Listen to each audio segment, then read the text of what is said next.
We good? Recording on both? Yep. All right. Welcome to No Instructions. I'm Bob. And I'm Josh. And we're back. We are. We're back. They let us come back again. I know. It's because they don't know we're here. We have a new set to do. Check this out. If you're not watching the video, you're missing out. Maybe. We have the... Oh, look at that fanciness. See, we have camera switching because we also have an Anthony, and he switches cameras, which is really cool, even to himself. But so we have this set that we're going to do today. This is the... what's it called? Go Brick Me. I didn't realize it was, I didn't know it was called that, which is actually kind of a weird... But basically, it's a Brickhead set to make yourself as a Brickhead. Mm-hmm. And it comes with enough for 2 models. Correct? Sí. It says it right there on the side. Yeah. 2 modelos. Dos modelos a construcción. I don't speak Spanish. If you're not watching this, then this may not be terribly interesting, but I think it's going to be kind of cool because what we're going to do is try to make each other. Mm-hmm. And we've not really looked through this box, so I don't know how this works. I don't know anything about it. But we're going to kind of go through the set here while we're talking. And this is the first time I've seen a Lego set broken down in bags by color. I really like it. I don't. We should have that discussion. What? In this case, in this given set, I think it... Okay, I get it. Oh, look at that little sheet. It's got stickers. It's got stickers, and they're all like... let's see if we can get a top view of these stickers. They're like icons. Is that underwear? I think that's a neckerchief. No, that one. Upside down look like... that does look like underwear. Dibs. That's got a little spaceman thing. It does. That's cool. You should get that tattooed. I've thought about it. That's most appropriate. Yeah, I may. All right. It's actually, oddly enough, we haven't talked about this. We haven't talked about tattoos. Let's talk about tattoos. Okay. I think 2019 might be finally my tattoo year. The year of the tattoo? Yeah, I think so. I've been wanting to do it for a long time. I have a couple ideas. And I've just never... Honestly, I've never made the time to do it. It's not that I don't want to. It's not that I'm scared of it. It's like you have to set aside a time to go do it when it's not going to mess with, depending on life. The tattoo, you could set apart several times. Yeah. I think I would start with relatively small things. Okay. Do you currently have any tattoos? I do not. Okay. My wife has several, and I like them. I encourage them. I'm not nothing like that. I just have never gotten around to getting one. Because it was one of those things. What do you mean where, you encourage them? Well, I don't. Well, I guess I don't discourage them. Oh, okay. I've never. The body is a temple argument doesn't hold up. Well, because I don't think it does either. I think it does, but I don't think that desecrates a temple. I think it adorns a temple. Ooh, there you go. I like that one. But because of that, I think I've always been really cautious about what I would get as a tattoo. So I want to overthink it for a couple of years before I commit to it, right? I think prudence is probably the very first thing that you should have to overcome when thinking about getting a tattoo. Yeah. Draw it on yourself for a while and see if people make fun of you or if you just hate it. A cool way to test out tattoos, since we're bouncing all over the place and haven't even introduced who we are and what we do. I said my name is Josh already. Well, that's true. That's more than enough. We did that. If you take a label for a printer and you peel off the label, you end up with a waxed paper sheet that you can feed through a printer. So then you print out your design for your tattoo on it. You lay it on your skin, transfer that ink, because it doesn't soak into the wax paper. Transfer that ink to your skin, temporary washes off with water. Yeah, and if you wanted something a little more permanent? Yeah. You can get the actual tattoo transfer paper. True, yeah. And then I think there's a company now that I saw on Instagram somewhere that can send you some, but they last for 2 weeks. Oh, does it? Yeah. Oh, we were looking at those. I think you can choose from a canned lot that they have, and it may just be a graphic design library, or you can put out a brief to their designers and they can try to draw you up something just like you would at a normal tattoo studio. The one that we saw could be a different one. You could actually upload a file. Oh, that's cool. And it would come full color, and they were supposed to last for 2 weeks, and you could shower in them and all that type of stuff. So maybe a different thing. Okay, there's so the book. Here, you look at the book. All right. I'm going to finish opening this. We also have, so there were bags of colors. Mm-hmm. I don't know why they picked these colors, but there's a bag of yellow, orange, brown, black, and then multi-tone brown. The multi-grain Cheerios bag. Yeah, yep, pretty much. Then there's a bag of... That was in the same thing? It was in there, but this was a bag. I just dumped it out because we were using it for something else. But a bag of like bright colors. And then there's another bag of... This is actually the only numbered bag, I think. But this one is probably the structure and the hair. According to the instructions here. Okay. So do you build a core? You can build number 1 as its own thing, and it will make this white. Where'd you go? Just the white cover one. And some of the colorful pieces they're the structure on the inside that are hidden. Right, so I'm going to scoot our colored pieces out here. So that may just be like a practice round to go like, here is how you get the structure. Or you can try to supplement what you want on the outside, but then there's more examples here. So, okay, so it gives you different like body designs. There's one with a skirt. Let me see. Go overhead cam activate. So they're like, this is if you wanted to make a skirt. There's like a striped shirt of varying types. There's different skin tones. This particular one doesn't talk about the head, but it gives you references. Like go to page this and go to whatever. So that was really one of my concerns with this Brickheadz thing is I haven't really built very many, so I felt like I was going to screw the whole thing up. But this does seem to... Oh, and there's the very next page. Oh, look at there. That it gives you different kind of head designs. How to make a beard, how to have a hat. Wink, wink. There's glasses, headphones, different hairstyles. That one looks like Mr. T. It does. That's cool. I'll do that one for you. That one looks like Zach Morris. Well, okay, so there's one set of instructions and choose your own adventure build, so I'm not sure how we're both going to do this. I don't know either. Why don't we do this? Why don't you do that? Yeah, that makes sense. Why don't you do this and I start something else, and then next week you do something else and I do this? Okay. Because we can't seem to build it at the same time, I don't think. Got it. Look at that. Compromise. Yeah, Go team.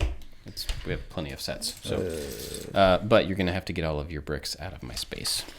I mean, that's going to happen, so we may as well, I guess. But they don't have to. Okay. We were originally going to talk about yes. my affliction, apparently, of liking things grouped by color, how it's just soothing. Were you going to poo-poo all over it? Oh, yeah, okay, totally. Go for it. No, actually, there's a difference. So in this case, it actually makes sense because in this particular set, I assume these are broken up by color for the sake of decoration. Mm-hmm. Because if you look at all these pieces in these color, they are the same set of pieces in different colors. Yep. Right? That makes sense to me, totally. And I think these are the hair. Like a lot of them have the same. Okay. Like there's brown, there's orange, and there's yellow for brown hair. Or black. And okay, so there's black over there too. So I would imagine that some of these have like the curved stair steps and things, so they have the same assortment, just in a different color. And I think there's like the dirty blonde. So I think these are hair colors. Yeah, these pieces don't have any of the. Maybe those are hair color / skin tone. This is probably skin tones. Yeah. Huh. This is kind of clever. It is very clever. All right, so while we move these around and do stuff, how would you store your bricks? As a completed set, or as just a big haphazard just tub. Okay, well, let's go one step past that. Okay. If you were to organize them in some way, what would your logical process be to store them, and so that the next time you came to build something, you could find a piece if you wanted to find it? Okay, so the workbench I just made, it has a lot of organization. Someone's like, is this your Lego table? Yeah, I saw that. So if I could break it down by little category like that, it would not be by color. It would be by part. Okay, good. So you're good. Not, you're not wrong. What kind of part? Explain what you mean by part. Depending on how many I had, and I'm not really the one to like know exactly the piece I need for any given moment, but I don't know. It depends on the collection. Like this is a 2x4 flat, so this is a panel. Mm-hmm. Yeah, so it's a 2x4 panel. It's flat on the top. Like pieces that are flat on the top would probably go together. Maybe not necessarily all of the 2x4s, but ones that are flat normal studs, normal pegs, normal whatevers would all kind of be grouped together. And then, I don't know, I would eventually, as I sifted through my giant pile, I would start to have some kind of categorization system. And then I would get to something that didn't conform, and then I would shift it. And I would probably end up redoing it 4 or 5 times just because something in there is not going to go toward my very rudimentary categorization system early on. But yeah, I wouldn't group them together by color. It's foreign and it's kind of nice just because there's all of the, like you can get the big bucket that comes with all the pieces. But I've just never seen a Lego box that had Lego bags that are grouped by color, and it's just kind of neat looking. Yeah, I haven't either. I mean, it is kind of like when you go to the Lego store and you see the bin, so there's like a colored bin. So the thing that's always bothered me about when you see Lego organization like on Pinterest, if you go search for how to organize Legos on Pinterest, it is containers of colors every single time. Yeah, those got dirty because I was using them.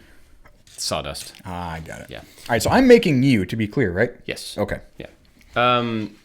But if you go on Pinterest and you look, they're always organized by colors, and it's for the kids because I assume a child cares more about the coloring of something than the structure of something. I could be wrong there. I think it's the easiest and the most rote to be able to group something by a color. They're roughly the same size, so you're not grouping together giant pieces, or they're not very obvious, like this is a star, this is a circle, like you'd put in those weird kind of cube things you got to peel apart. So I think the easiest and the most elementary way to sort something would be by color.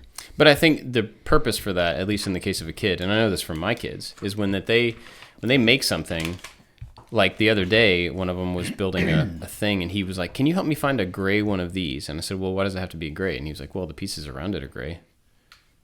I was like, okay. I mean, I get that. You want to have a gray spaceship, so all the pieces have to be gray, and so you're going to look for gray things. In my mind, that decoration is kind of like the secondary thing. Obviously, I look at this stuff differently than a kid would. I get that. But when a few years ago, I pulled all my bricks out, and I don't know, I think this was just like I need an exercise outside of being productive. I just need to be like self-indulgent and just let my mind go. And so I pulled all my bricks out and organized all of them. And I had to figure out, and the idea was like, I don't need to do this. I don't really even want to do this, but it's like, I have to figure out a way to organize them so that if I ever do want to play with them again or build something, I can find what I want. And it was more of an exercise of like, they're all in front of me. How would I retrieve them? So how can I store them? And so I went through a couple of different attempts, and I took, not square enough. Yep. Yeah. But the round ones are too round. I don't know. Yeah. So I went through this exercise of trying to do, this type of piece together. And then kind of like you were saying, you'd come across another piece that would throw off the whole system. And you're like, I can't do that. So I ended up basically in a similar place to what you said. I broke them down by function. And so, at first, and then subdivided those kind of as I went. Man, I sound like a hyper nerd. You're not. But this is the kind of stuff. We're on a podcast where we build Legos, and you're talking about your infatuation with Legos. You're on brand. True. But basically, I took all of the plates, like you were saying, and put them in the thing. And then I ended up changing that to strips and plates, because they're essentially the same thing. But anything over 2x became a plate. Anything under 2x became a strip. Because I have so many that you can't put all of those in one box. It would be a big useless box. So I started doing that, and I ended up with a couple of plates, strips, angles, curves, things like that. And then you end up with all the pieces that don't make any sense. And so I tried to figure out how to put all the specialty. Yeah, like the radar dishes, and then the flame pieces and all the, So it does certainly break down at some point, but then all of those things that you have trouble finding a place for, that's because they're so unique and almost useless in the majority of the situations. Well, I think so having all of them together is fine. Here's a tiny guitar. That would go into the specialty thing. Yeah. And I think it's just kind of, you would have to go with your first instinct. Because if you were to want to retrieve it quickly, the very first thing that comes to your mind is probably the very first thing that you're going to be able to recall. True. Yeah. And so going to that bucket, like that's a screw, or that's a specialty, or that's a strip, or that's a plate or whatever, like you talked about, like having it like that. But just like any good system, it should evolve over time. Yeah. But I've done what you're saying, but I didn't organize. I just built the sets back. So I have all of my instruction manuals, and I had a really bad day at work one day when I worked, I don't know, one of those jobs. And so I just went home and as a therapy session just sat down and rebuilt every Lego set. I had the gigantic tub, which is my preferred method to store them, because then you have all of your I guess your color palette. You have everything at your disposal at that moment. And I just went and rebuilt everything. Knights, castles, Star Wars ships. Because that brings me joy. I think the finalized piece is, like, engineering-wise and artistic-wise, like, it is perfect. Regardless if I really like this particular set or that particular set, like, the final thing is how it's supposed to be, and it all came together, and that's what really makes me happy. And if I want to build my own silly thing, I can build my own silly thing, and that would evolve, but it's a different kind of joy. Yeah. It's like a satisfactory completion type thing. I'd agree. And so that day, I built probably 12 sets sitting in my son's room, and my wife came in. She's like, are you okay? Are you having a breakdown? I'm like, no, I'm fine. I'm so much better now than I was a while ago. Okay, this thing says I can use these two pieces. And they're not around. So I think I remember saying it, but oh, by the way, I'm going to start working on Darth Vader's castle, which is a very large set. Look at that. Whoa. It's big. It comes with really cool stuff. It's got Vader like in the back to tank. It's got 2 Imperial guards. It's even got a little hologram Emperor. No. That's pretty cool. And his ship. Cool. Anyway, for Christmas, I'm almost done with the bags. Let me just get this out of the way. I do want to revisit the tattoo conversation. Yes, yeah. We'll get back to that. But for Christmas, my parents got my brother and I both BB-8, the BB-8 set. And I've been working on that at night when I'm watching TV for the past, I don't know, a couple weeks. Work on it here and there. And I finished it last night. It is really cool. In fact, I meant to bring it down here so I could show it to you and we could talk about it. But it's awesome. It's it's a ball, obviously, but then the panels, which are part of the structure on the side, you can spin the panel and it does a thing. So you spin one circle that looks like it should just be a panel, and his head spins around, but also it has the little BB-8 wobble to it. It's not just cool. Spinning. It like has a... I don't even know how to explain it. It's really weird. Omnidirectional slop? Yeah, it has slop in it in one axis. Or maybe it's in 2 axes. But anyway, so it does that. And then the other side, you spin this little panel and the face, one face opens up and his little lighter comes out and goes up. It's so cool. There's a lot of like moving stuff on the inside of that one before you can put the outside sphere on. So anyway, I finished that. And I would show it to you, but I'm not gonna because it's not down here. Okay, I need to figure out a way to make a plaid pattern. Oh. And Lego bricks are not conducive to making a plaid pattern in a brickhead. Yeah. I shall overcome. Or you could make a t-shirt with the space logo on it, because I do have that t-shirt. Oh, hooray for you. Well, I'm just saying, if you want an easy way out, I mean, if you're a quitter, that's like one thing you could do. Wow, whatever. That escalated quickly. All right, tattoos. Yeah, so You have tattoos. I have 2 tattoos. You have tattoos. I have 2 tattoos. And it was the same thing. I didn't want to tattoo, and probably my first one was probably a little irresponsible. The kind of Tweety Bird one? Tweety Bird. Never mind. Yeah. I heart Wanda. Title. But what is your... No. Is your hesitant... Okay, so I have 2 tattoos, and they're both military themed. I was in the military. It's what you do. You go drink alcohol and you go get tattoos because you're dumb. But mine aren't dumb. I mean, I wasn't dumb like that. I have...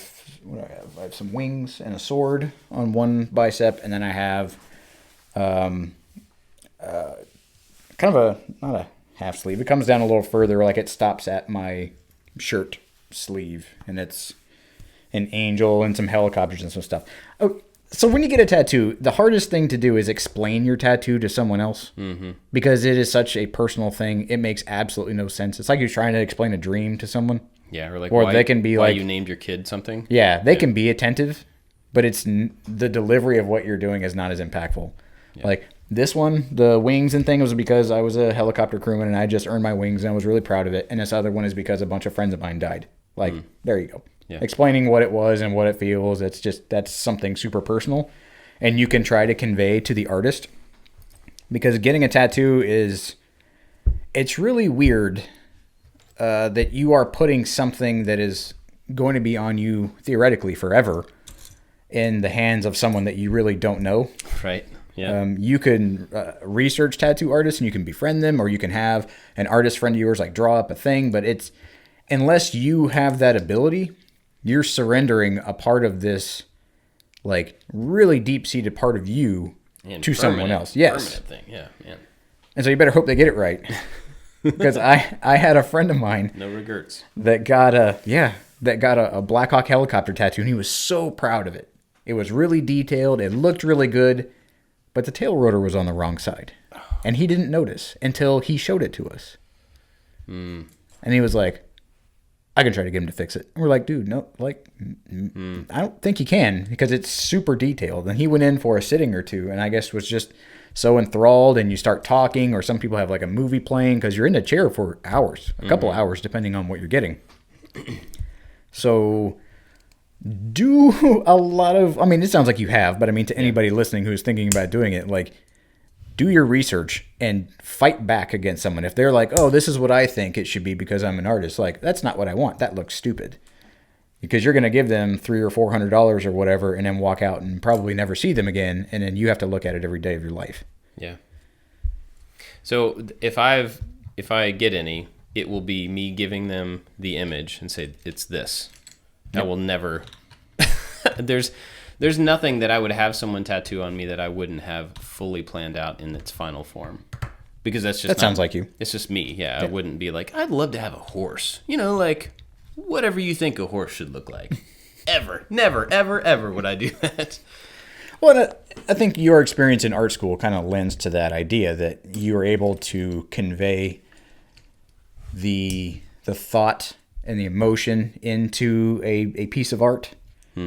To whereas I was lacking in that, and I'm like, this is what I would like it to do. This is what it means to me. What do you think it looks like? And if it matches what I'm thinking, then great. Yeah. But sometimes when you're in the store, or they'll usually tell you to come back and they'll show it to you, and you're like, oh, that looks neat. You kind of don't have the magnifying glass as you would, because you're just like, all right, I'm getting a tattoo today. Right.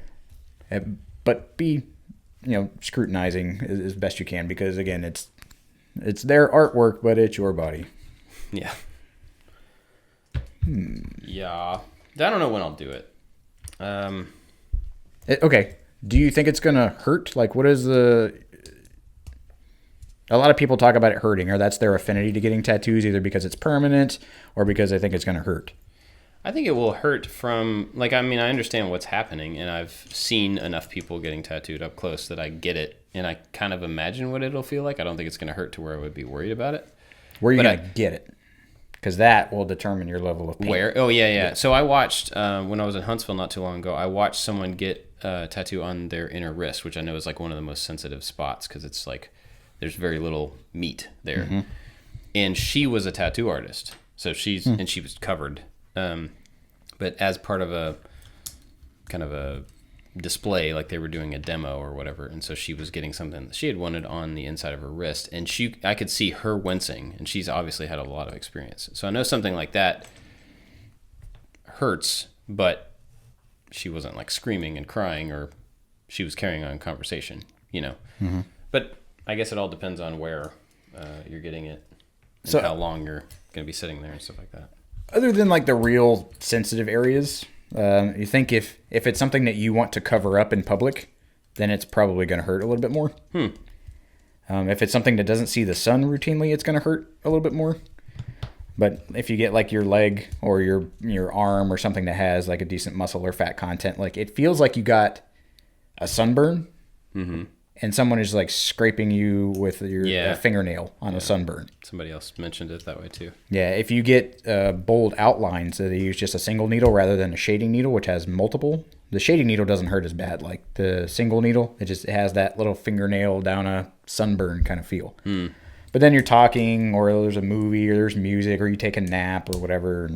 How could you take a nap while you were getting... I've seen people take naps where you get a massive back piece, where you get a sleeve, or like a half sleeve, where you're sitting in a chair for 4 hours. I guess maybe the repetition of the noise probably helps, because the gun kind of has a hum. Not a gun, what do they call it? They don't call it a gun anymore. Yeah, they call it a tattoo gun. No, they don't.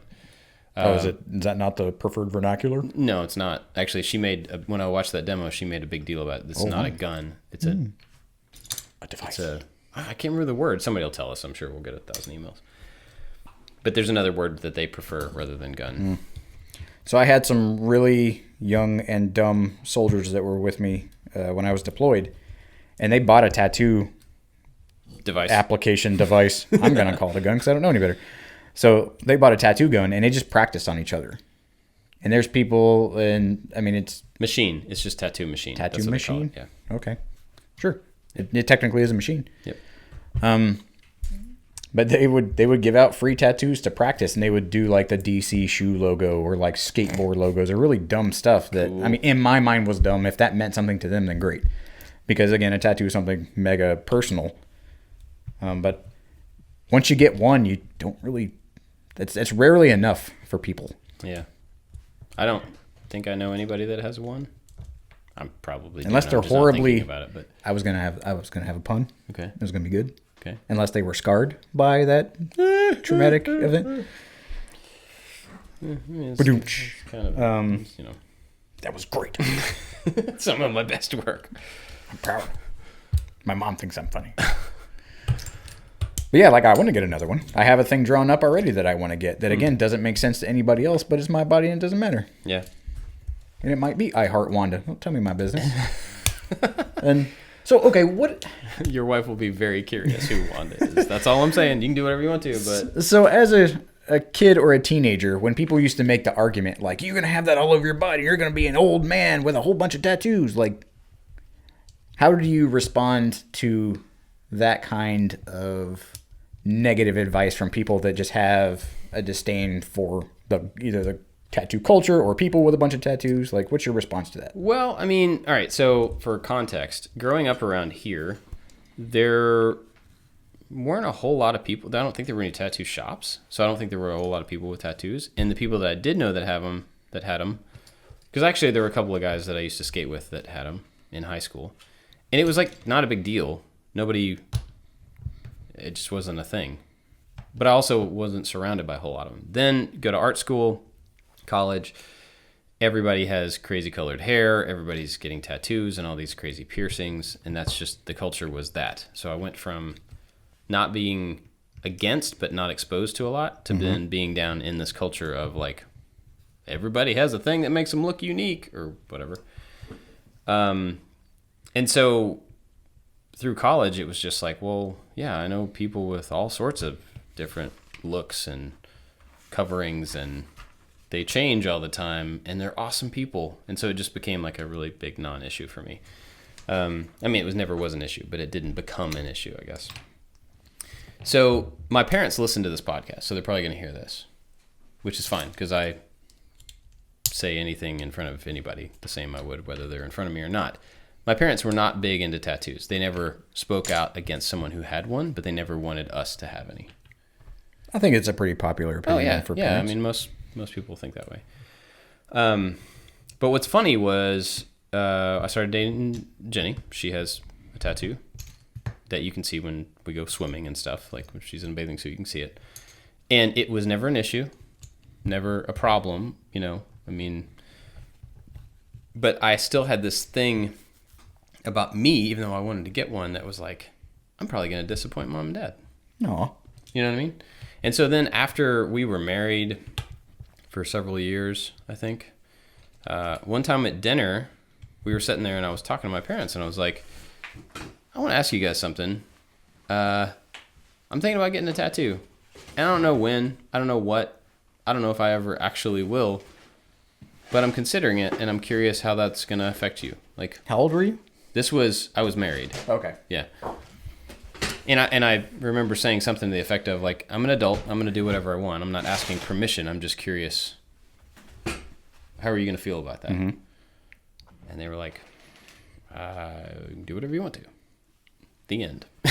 I was like, well, okay. Like, cool. I mean, I know they're not going to like check in and be like, hey, did you get a tattoo yet? I want to see it. Nothing like that. I don't think they would be excited about it, even to this day. But I also know that they love me regardless. And so it's not going to be an issue. But I think that's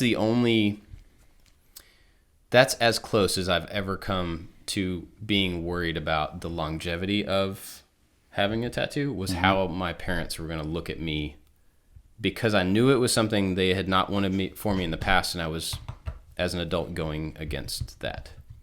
Not that they had to at the time, but did they ever give you any kind of hint at why they felt that way? Nope.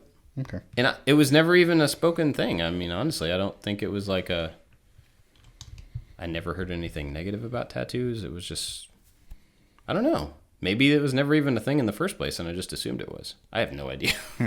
I guess maybe I had that assumption, too, because my dad was really conservative, and my mom was more of the free spirit. And I got my tattoo when I joined the Army, so I was 20, and he came and sat with me, and he was intrigued more than anything. I don't know if it was like we got to share this kind of moment. Like, he never had a tattoo, never wanted a tattoo, told me if I got an earring that I would be kicked out of the house and stuff like that. Like, I didn't really want to get one anyway, but like that was the spoken, not even the unspoken, like understanding. Right. But when the time actually came, I'm like, oh, I'm going to go down and get a tattoo. He's like, oh, you are? I was like, yeah, it's just down by the beach. He's like, can I go? Huh. I'm like, yeah. And so it was, the first one I got was maybe 2.5 hours. We sat there and talked and had a good old time. He was asking the guy questions, and yeah, I was surprised. It was really fun. That's interesting. Yeah.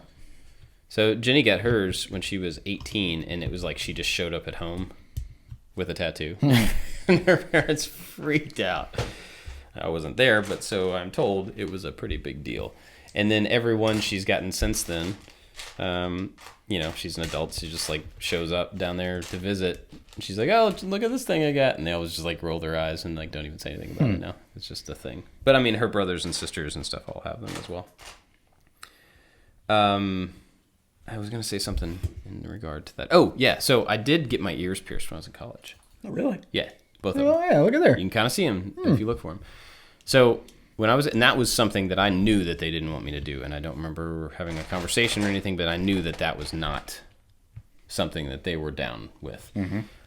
But I was, like I said, I was in college with like a bunch of crazy people who got all sorts of stuff done to them. And I was like, hey, getting your ears pierced is like that's not that big of a deal. Take them out and they grow back. And so I remember coming back from Christmas break my freshman year, and my friend Adams picked me up at the airport, and we drove to the mall, and I got my ears pierced before I even went home. And wow. I don't know why, if that was planned or I don't remember, but and then I don't know if I was as dumb as it seems, but I somehow didn't think that they would notice if I took the earrings out when I was around them. Or maybe it was just like if I don't wear them around them, they won't, be upset, or I don't know, whatever. But I spent time with them after having taken the earrings out. And then when I was away from them, I would put them back in. And then at one point, sometime, I guess when I stopped wearing them or something, I set them down and I was like, look, you guys know that I've had earrings and you didn't want me to, and I did it anyway, and I'm sorry for that. And they were like, what was that? I don't know, random noise. And they were just like, it's okay. No. Like, I wish you had just told us the truth, but it's whatever. You're an adult. Whoa. Oh, wow. And so I kind of think the reason I ended up talking to them about the tattoo years and years after that was to avoid that, like, I'm grown up enough not to sneak around and not to try to do something, but I also don't want to do something that I know is going to cause a problem, so let's just talk about it. Yeah. And it was fine, it wasn't a big deal, but So I did get my ears pierced, knowing that it was going against what they wanted. There was another thing that you said about that. How do you feel about the argument that you'll be an old man and it'll be saggy, or you'll come to regret it later in life, which is a pretty popular sentiment for people that don't like tattoos? I mean, because I think we're seeing a lot more older people. Oh yeah, that have to, like, Tiffany's grandmother has a tattoo like right below her neckline. Where ladies get tattoos sometimes. Wild, crazy Southern women. Yeah. And they're just like, oh yeah, she's got a tattoo there. And sometimes when we're at Christmas or whatever, she'll be wearing like a V-neck shirt, and she'll like move her arms a certain way. I'm like, oh yeah, I forgot you got it. It's silly and surprisingly not a thing. Yeah. I mean, I think any tattoo, even if you got one and it stayed exactly where you put it, is exactly as dark as it was when you got it, there's still a pretty good chance that you might, regret it at some point, because we're human and things change within our lives. But I don't think that like getting all droopy and faded is any reason not to do it, personally. Now, there was part of me, like when I was out of college and I was looking at the prospect of getting a job for someone else. I mean, I'm definitely different in my career path than a lot of people, but there was that little. Did I tell you about the suit? What suit? The suit. Suit? No. Okay, I was getting out of college, and I had been programming, and I was looking for a interactive development type job. And my parents came down maybe 6 months or so before I graduated, and took me out and bought me a suit. And it was like, hey, we're going to buy you a suit so that when you go to job interviews, you've got this nice first presentation. You look like a ragamuffin. Yeah, you don't look like a kid that got earrings and didn't get, no. So they wanted to buy a suit. So we bought this fancy suit that I've literally never worn to anything. No funerals, not that kind of? No, I wouldn't wear a suit that's not me. So they bought this suit, but part of that whole process was me going like, I have to impress somebody else enough for them to give me money. Yep. Or to give me a chance. Yep. And so I wasn't, even though I didn't want to wear the suit, I wasn't excited about it. I understood that may be a thing for somebody who cares more about what I look like than what I can do. And so that was the first time after having been in art school where everybody's just like, hey, bro, I don't care that your hair's blue and like your lip is pierced and connected to your belly button or whatever. It was like crazy stuff. It was the first time I had been confronted with like, oh, I actually have to impress somebody with how I look. And I hated that, and I didn't want to do it. And that was a part of me being excited about being a teacher at that college and starting my own business. Because I got the teaching job, like, I didn't go for it. They just pulled me out of class and said, hey, do you want to start teaching? And I was like, sure. So starting the company with my friend, I was like, well, we don't have to impress anybody. Like, our work will impress people who need that kind of work, but I don't have to try to get a job, the same way. Plus, I was the guy that was sitting at the computer. My friend was the guy that went out and schmoozed everybody and got the work. And so I say I had a different career path because I've never really worked a normal job. With a dress code? With a dress code, or with like where I was in an office and I wasn't in charge. Which sounds kind of weird now that I say it. So the only time I worked for somebody else that I wasn't in charge was at Dell, but I was working from home, so I could work in my pajamas or whatever, so that didn't matter. So anyway, a huge long way around to say I don't really have the experience of thinking about what I look like and how it's going to matter to other people long term, because I honestly don't really care what people think of me. That's a really good place to be in. I mean, professionally. Yeah. Oh, yeah. Right. I mean, I've been, I think, proud of that throughout my life, that I don't really care if I'm the oddball out, or I don't want to have to impress somebody, because I'm good looking, or because I'm strong, or because I'm fast, or because I'm whatever, just. But I know not everybody's in that situation, so I want to be careful saying that.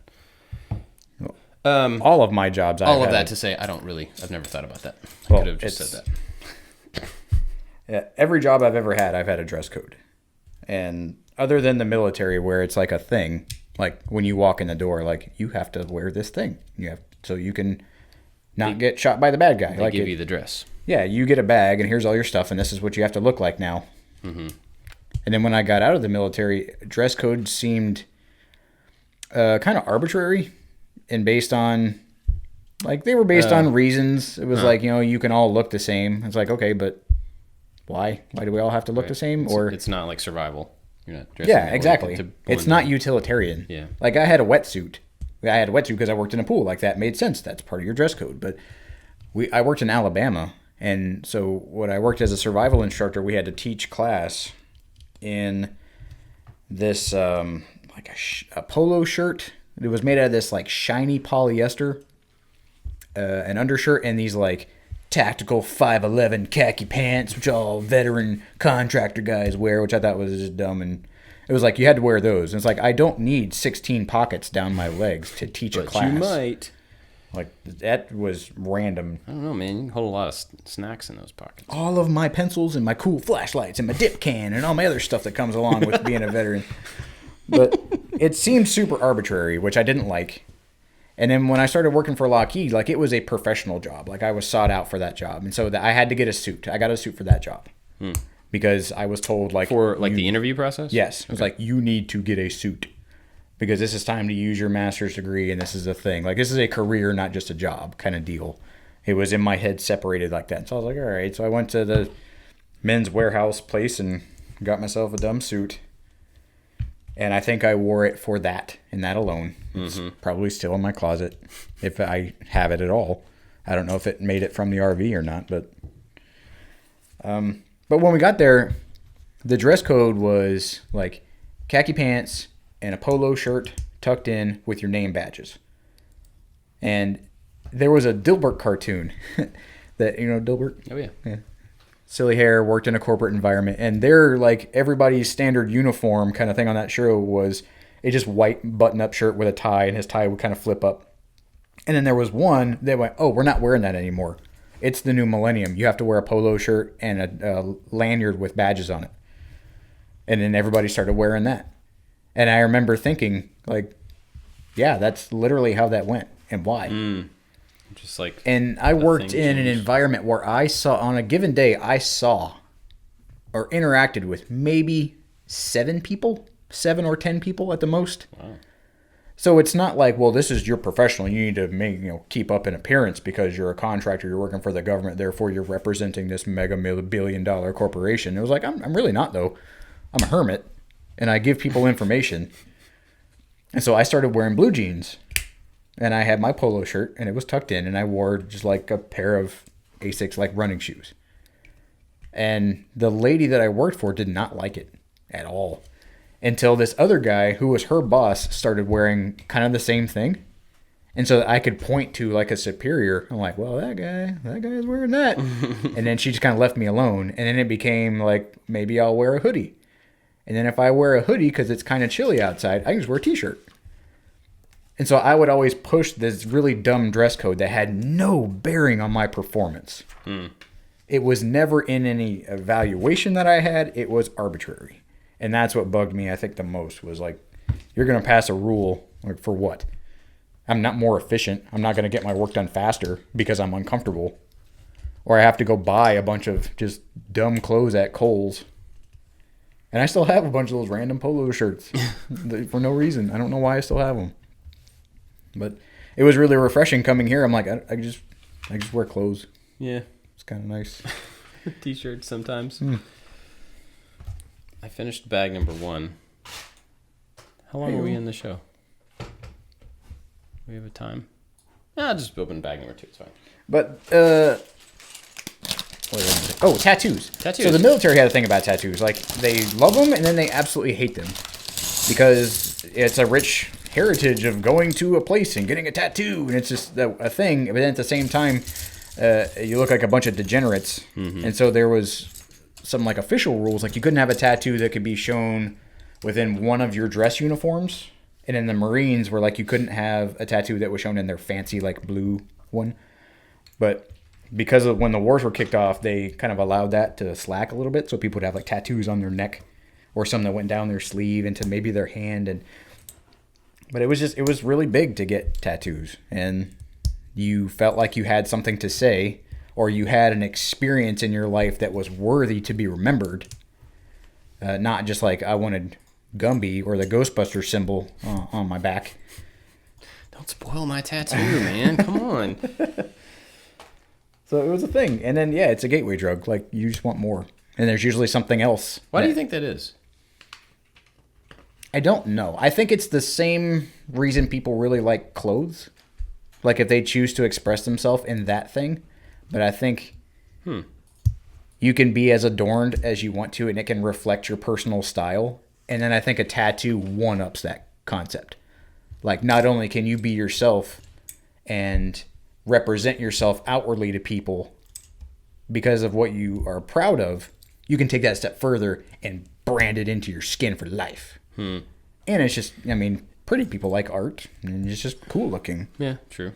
So I'm curious, like when you got yours, was there that much thought into it? Like, I want to hold on to this thing forever. I want to be represented this way, or was there that kind of forethought? The second one, yes. The first one, no. The first one, I was just proud. Like, I was proud of my wings. I'd always wanted to fly since I was a little kid, and I felt like that was some kind of, culmination of that event. So I wanted to put that on me in some kind of cool way. The second one, my friends died, and we could have that conversation one other day. But I wanted to remember that, and I wanted to have like something symbolic of that moment because it affected me in so many ways, and I can just remember it, which, I mean, there's no use in paying someone $500 something if you can just remember stuff really well, which not that I can forget it. Yeah. I just wanted to take that memory or take that event and try to make something kind of beautiful out of it. Right. Yeah. That I can look at that instead of having to think of the bad that went along with it, if that makes any sense. Yeah, it does. That's not saying that everything is bad and needs a beautiful representation. Now it's just like I have something else I feel like I want to represent in my own way. And because the important moments in your life will stay with you because they're intense and they're timely. But sometimes you kind of forget certain things or how it made you feel in that moment. And I think making a little part of you a graphical representation of that moment kind of keeps it more alive. Right. It's easier. It's on the ready. So do you feel like that has happened? Like, do you think having those now after having had them for a long time? Well, they're a part of me now. So they don't necessarily carry that same, like, you don't look at them and always remember. It just becomes a part of your skin, like scars. Like I glance over the scar on my hand every time, but I don't really think about where it came from. Yeah, it's not like a constant reminder. I don't wake up every day and have like a brooding moment with my tattoos. It's something that I'm proud of and is a part of me, and I chose to be a part of me, not just some like mole or something else that is just a part of you in some standout type of way. Like, this is a thing I chose to be there, and I'm proud of it. And with that pride comes like, yes, it's steadfast. It's not going to leave. I put it there on purpose. And so if I do like see them or think about them, it's not like, yeah, look at that one. Like, you'll do that for a little while after you get it because you're flexing and you're proud and you think it's cool looking. But now it's reassurance. It would look weird if it wasn't there, and if I saw a picture of me, I would wonder where they went. Huh. Yeah. Yeah. I mean, that's like, when I see pictures of myself without glasses now after having or worn them for a beard. Years. Yeah. The same. I think my tattoos and my beard academically could be studied in the same psychological vein. Because I got my beard like it was given to me. I ordered my beard. Yeah, it came from Amazon. Like, I grew my beard when I left the military because, like, this is the new kind of me. I wasn't allowed to do something for a long time. And now I'm making this choice to make this part of my physical body represent how I feel on the inside or what I want it to be. Furry. Yeah. Furry and just irritating in general. Zitty underneath. Oh, that's funny. So you could always just get your beard tattooed on your face. Ooh. And then you wouldn't have to take care of it, but it would always be with you. It would be a lot more that's been full done. Looking. Surely that's been done, right? I don't know. We gotta look that up. It's got people get the worst tattoos. It's got to have been done. Well, I think it's the same idea that people get their hair tattooed or they get makeup permanently tattooed. Like, oh, that's true. I know some people that are cancer survivors that have had lost like eyebrows and things, like have their eyebrows and things tattooed back on because they don't grow naturally. I imagine people do that with their hair, or if you had some type of traumatic thing where like half of your beard fell out because you rubbed coconut oil on it the wrong way. Just kind of go back and fill it in. Yeah. So Anthony pulled up some pictures on our monitor here of people with tattooed beards, and it looks exactly like you would expect it to look. Mm-hmm. Not cool. Now, see, okay, nobody else can see this picture. Not the dude in the middle with the saggy body, but the go down a little bit. So there's I've seen pictures like this before. There's like these really dudes with white hair, white beard, obviously in their 60s, maybe late 50s, early 60s, something like that. You can tell they are still working out. Their bodies are still in good shape, and they're covered with tattoos. To be honest, not necessarily with the tattoos, but that kind of white-haired dude is what I want to be when I'm in my 60s. Yes. Why? I just don't want to be old and saggy and slow. Oh, okay. I want to live for a long time. I want to be around for my grandkids and maybe great-grandkids. And I think part of being able to do that in my 90s is in my 50s and 60s not being like, well, time to slow down. Like my dad doesn't slow down. He's still very active and goes around, does all sorts of stuff. I honestly would love to be the 60-year-old out running marathons and kicking butt. I was running my first marathon. I was running along, and about mile 14, 15, my body started, I ran out of salt. Yeah. And so I started getting crampy and everything. And I'm stopping at this table, and I'm asking the nurse or whoever she was, I need something, but I don't know what. And she was like, you need salt.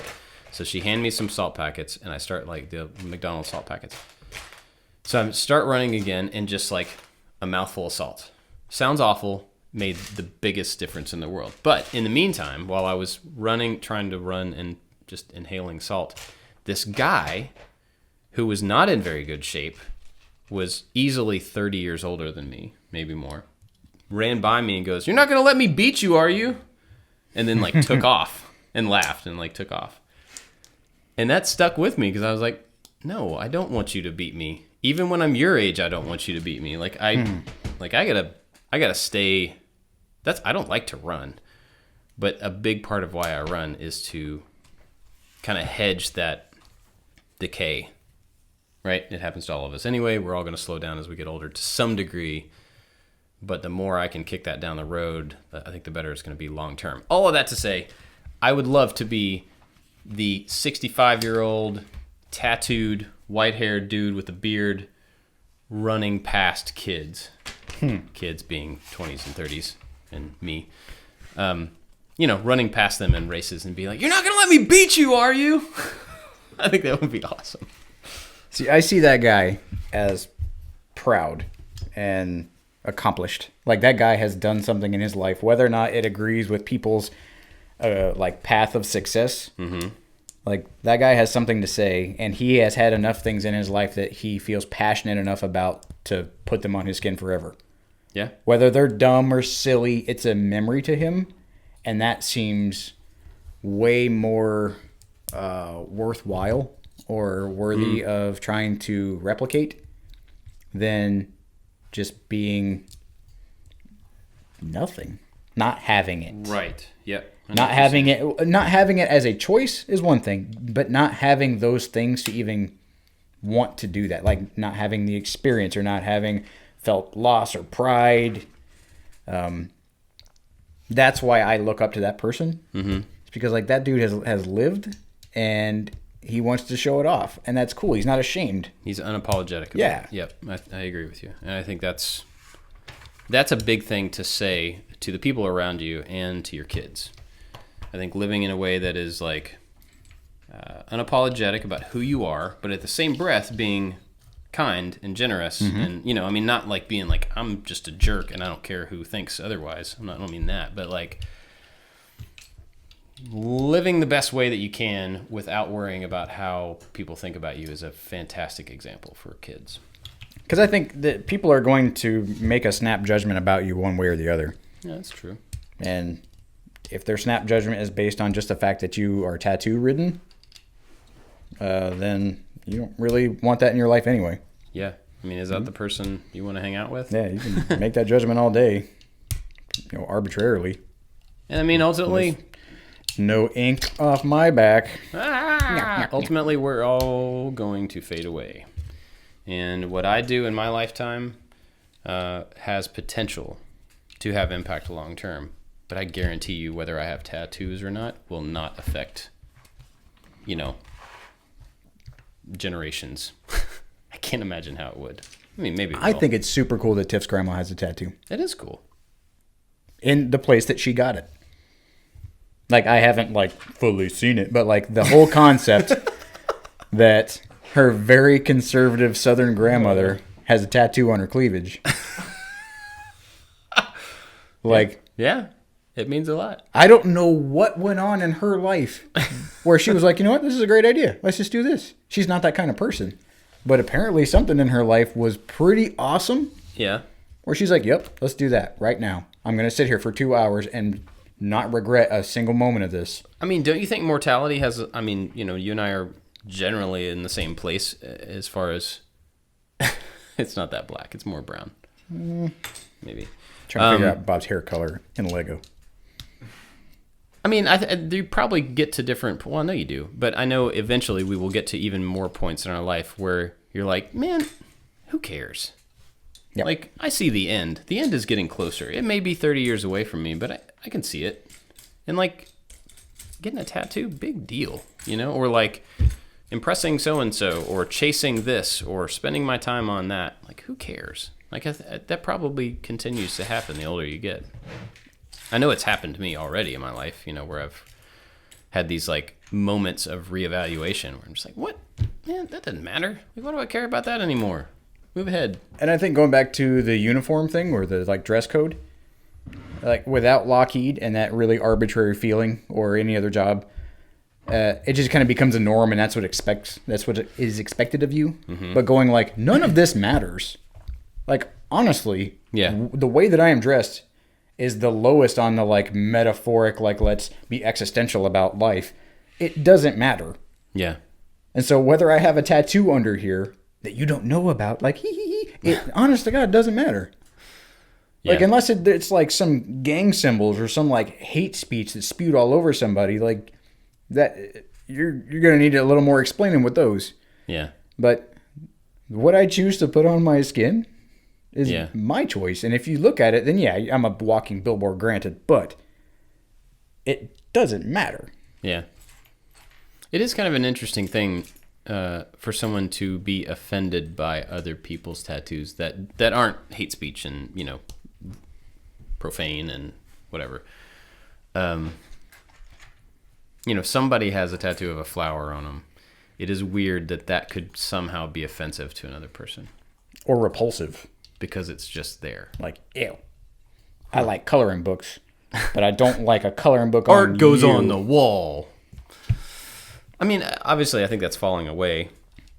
Not everywhere yet, but in most places, I think it's changed a whole lot. It's more culturally acceptable because there's super mega popular handsome people or people that are just kind-hearted instead of the biker gang scary thought. They're ooh. That's interesting. Yeah, I guess. They're street toughs with their tattoos. Yeah, maybe it did have an association with bad stuff and degenerates. Now it's a little more people that you respect otherwise have tattoos, and so you don't have to give a Hell's Angel membership card to get a tattoo. Anybody can do it. Huh. Yeah, there's no prerequisites. You just walk in and give them some money. Yeah. You go, I want Tweety Bird coming out of my pants. Tattooed on my lower back. They're gonna do it. They're gonna laugh at you, but they'll do it. Okay, so how's my brickhead coming? I'm done with. They don't have an appropriate hair color for you. That's pretty close, though. I mean, it needs to be dark. I'm gonna try, but I was thinking about intertwining some brown and black. But okay, I try to make a plaid shirt. That's cool. I can see it. Here. That's pretty good. I used pieces from our spare parts bucket. Oh.